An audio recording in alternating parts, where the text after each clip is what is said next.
So this year marks the 20th anniversary since you portrayed Robert Johnson in Can't You Hear the Wind Howl? And I was curious about what you took away from that experience and immersing yourself in one of the most iconic and mysterious characters in American music. Oh man, you're digging way back there, aren't you? You had to go there.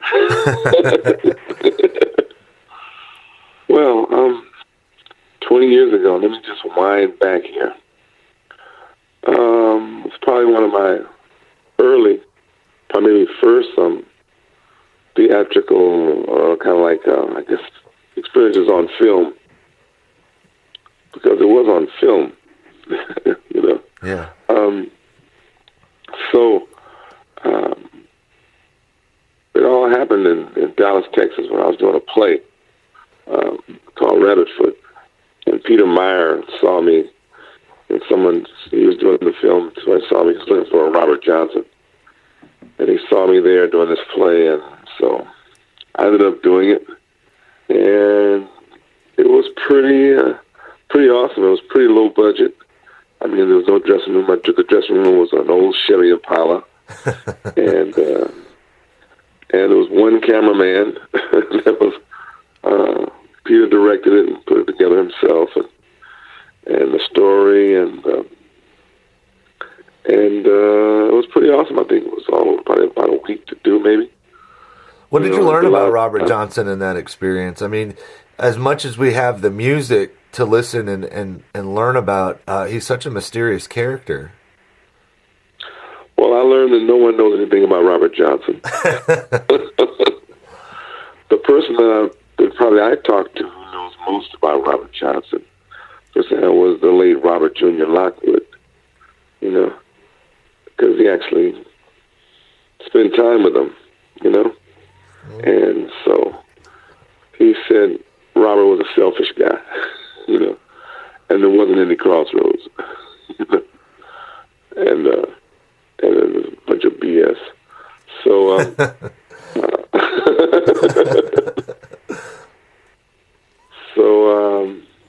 there was that one.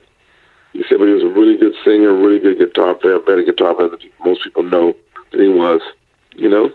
Yeah. But when I was getting into it, was kind of like, it was eerie because, like, you know, in a sense, I had to become Robert Johnson and feel the spirit of, I think in a way I kind of conjured up, I think he came to the set, you know? Yeah. You know? I think he was hanging around to feel what was going on, especially in the death scene. You know, it was like when I got in the death scene, I think I actually virtually poisoned myself in the death scene. You know? On the floor, I got really, you know, nauseous, and you know, it was really weird. You know, well, I think he showed up. I was curious too with you know, when you were, I guess, 21, Papa John Creach reached out and hired you. How did that? Me and our whole band was with you. How did that interaction come about, and what do you remember most about him? Well, what I remember about that, first of all, how it happened is we were playing this band with this band called Zulu. You know, we call ourselves Zulu, and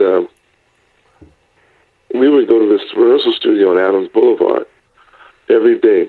Adams, like between La Brea and Fairfax, I think it was.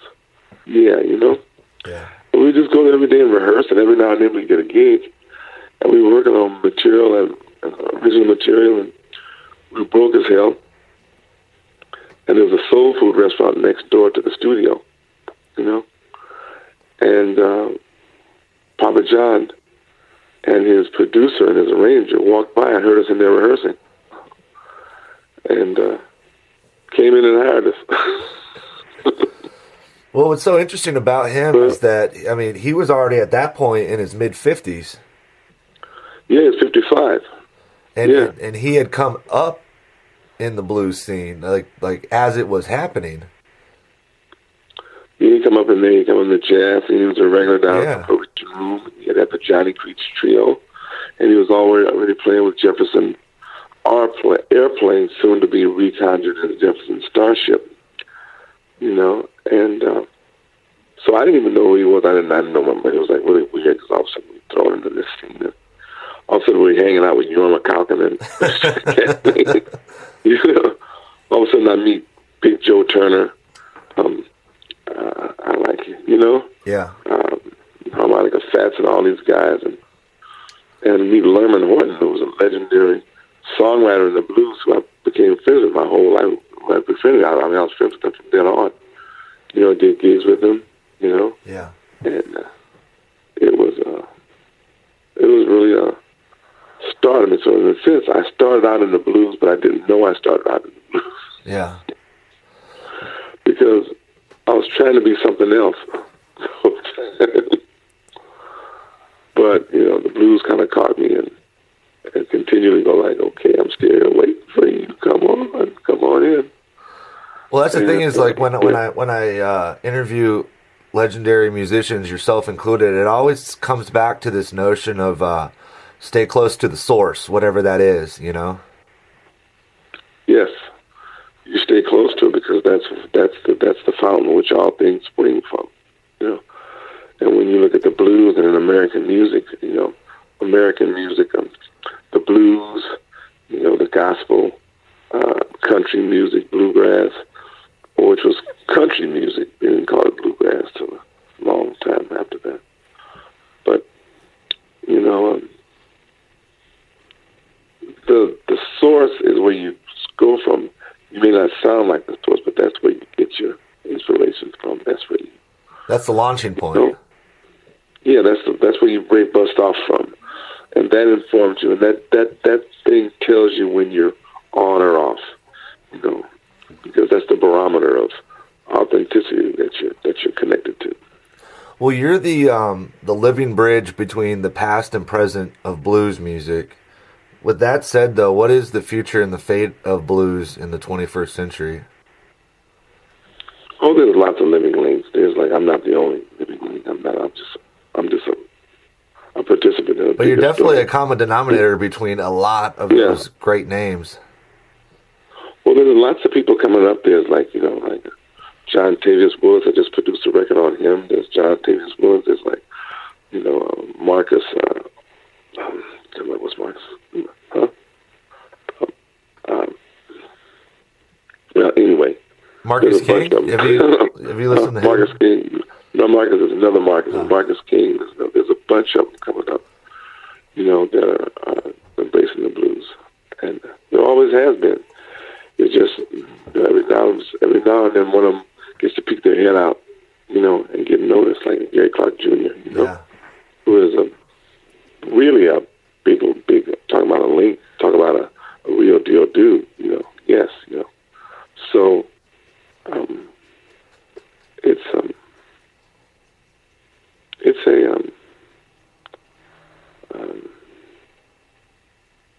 it's always going. It never stops. It just, people will take their eyes off of it, but it never stops. Do you see like the full circle notion of it, where you were a young guy starting out and meeting all these people, and now the young guys are looking at you the same way you looked at those heroes of yours? Well, I think the young guys are still looking at the same heroes I looked at, that I look at me. Yeah. They're looking at the same heroes. They can see me as like somebody that actually was able to pull out and do something with it. But we're all looking at Muddy Waters and Howlin' Wolf and B.B. King, and, Mississippi John Hurt, and, Robert Johnson, and Reverend Gary Davis. That's what we're all looking at, Well, one of the ironies of the blues, at least for me, is that the music is so heart-wrenching and beautiful, but the irony of it is that it brings such happiness to people. What do you make of that conundrum? Well, it's just like a comedian. Blues is like a musical comedian. The comedian tells the truth, and everybody goes, "Yeah, that's right." They feel like they're not always just tell it like it is, and it becomes funny, and you feel better. Yeah. Well, it's making a connection, showing solidarity in the human condition. Yeah, you feel you're not alone. You hear the blues and you hear accounting. When you ever hear the truth, a lot of truths are like pushed down in the, pushed down in the ground, But, people walking around in shade, not knowing that everyone's having a very similar experience that you're having. But that said, you have this new song, "Make Someone Happy." Tell me about how that applies to where we are today and what you're trying to get across. Well, "Make Someone Happy" was an assignment. I thought it was Martha Williamson who asked me to do it for a Hallmark movie series that she made. And I did it, and so I got a find. It was just like, I think that came out good, and people started liking it. So we put it out. Well, it just seems like with how much division there is in the country now. I mean, there's always been division, but with how dark it feels sometimes, that it's, I don't know, maybe subconsciously great to have a song like that out there. Yeah. Well, what I think too is that in these times it's very easy to focus on what's going on in these times and to talk about directly those times. But the harder thing to do is go okay, those are the times, this is what's going on. What do we need to get us through these times? Yeah. Yeah. That's my dog's talking to you too. Rudy. So, so what do we? So "Make Someone Happy" is one of those things oh, that's what we need. Well, they all know it. When I've interviewed some bluegrass legends over the years, they always said that to make it simple was the hardest thing, and that I think that maybe goes for the blues, that the real talent is what you leave out. Yes, you leave a space for the listener. The listener is the participant. The listener is part of the experience, so you have to leave space for them to entrench their story and intertwine it. Then it becomes a communion of sorts. It's like a DNA strand almost. Yeah. Yeah. What's interesting about the blues in general, I mean, compared to all other genres of music, I really think it's the one genre that grows old and gracefully with the listener and the musician. Why is that? It does. Well, I think it's timeless. It's a timeless music. You can still play the blues.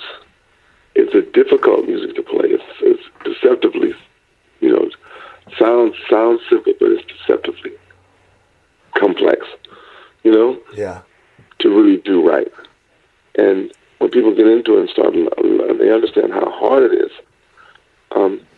Then they, even when you know how to do it, even when you decipher Albert King and you've learned every lick, you still don't know how to do it.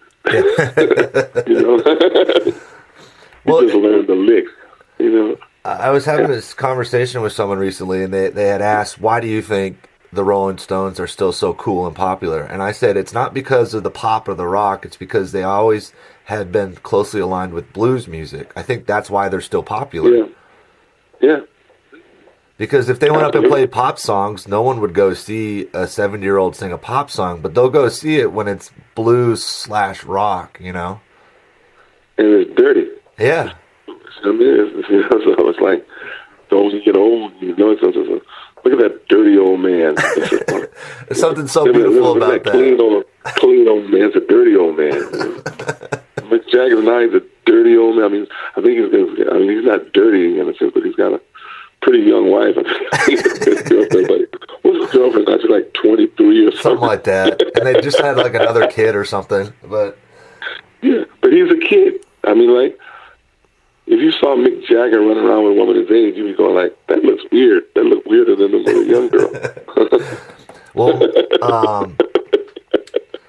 my final question is, you've had a life creating music and performing, and you've traveled the world and met all walks of life. What does that taught you about what it means to be a human being? Well, you go places, and you go and it's the same dirt on the ground, it's the same water we're drinking. Everybody likes to eat. Everybody likes to be kind to each other. Everybody likes love and companionship. Everybody has feelings. It's just the same thing over and over, with a little different twist on it, the clothes are different, maybe the houses look different, the architecture look different, but the earth, the plants, the trees, all very similar, except for maybe Hawaii.